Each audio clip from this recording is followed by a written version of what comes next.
إن أفضل وأسوأ حالة فرق كرة القدم عبر تاريخها هي بمثابة شهادة مقنعة على طبيعة الرياضة التي لا يمكن التنبؤ بها.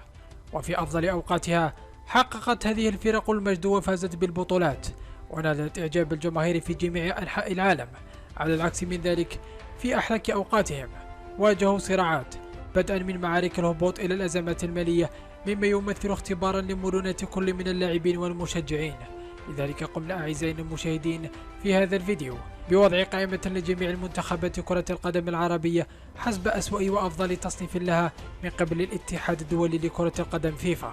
ولكن قبل البداية، إذا كنت مهتما بالمواضيع الرياضية فأنت في المكان المناسب، فهذه القناة تقدم كل ما يتعلق بالرياضة من أخبار وإحصائيات وتحاليل.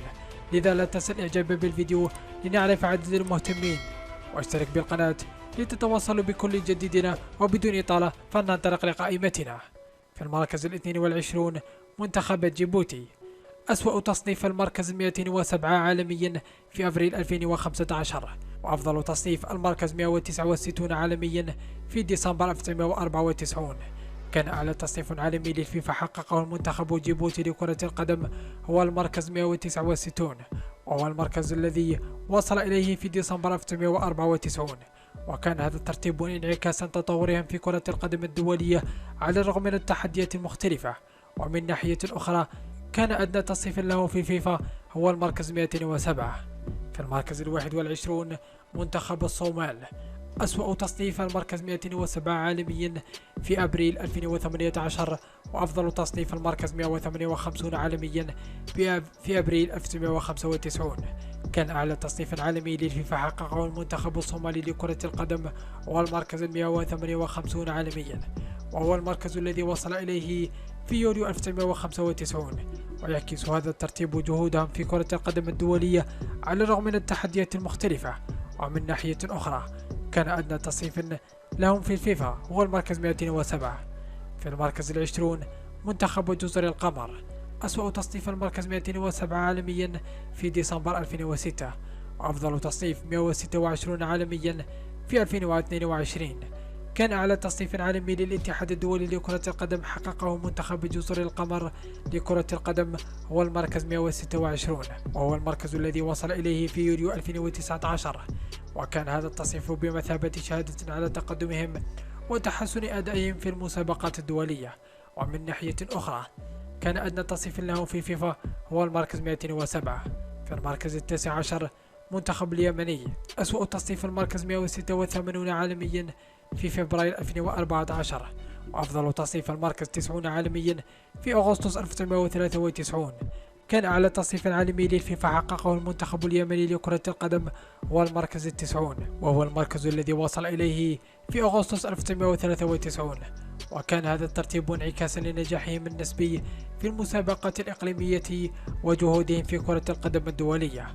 ومن ناحية أخرى، كان أدنى تصنيف لهم في الفيفا هو المركز 186.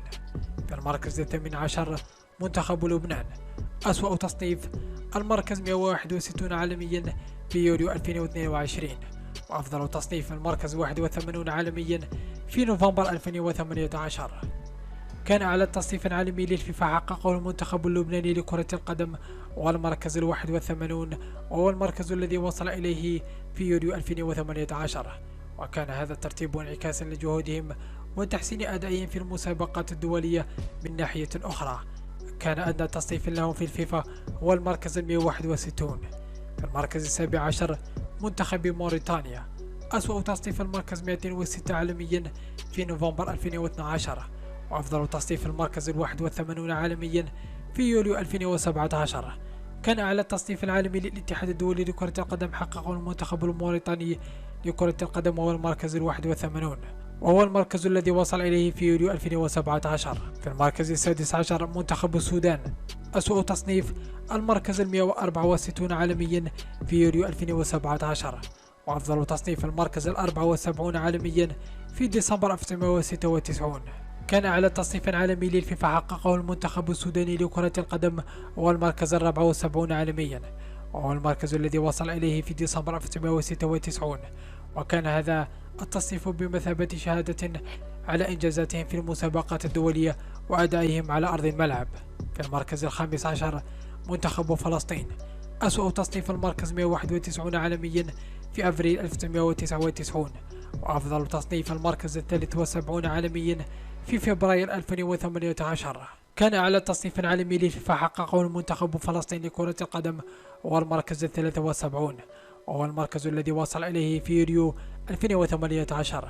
وكان هذا التصنيف بمثابة شهادة على تفانيهم وتقدمهم في كرة القدم الدولية. في المركز الرابع عشر منتخب سوريا، أسوأ تصنيف المركز 152 عالميا في سبتمبر 2014، وأفضل تصنيف المركز 68 عالميا في سبتمبر 2017. في المركز الثالث عشر منتخب سلطنة عمان، أسوأ تصنيف المركز 129 عالميا في أكتوبر 2016، وأفضل تصنيف المركز 50 عالميا في أغسطس 2020.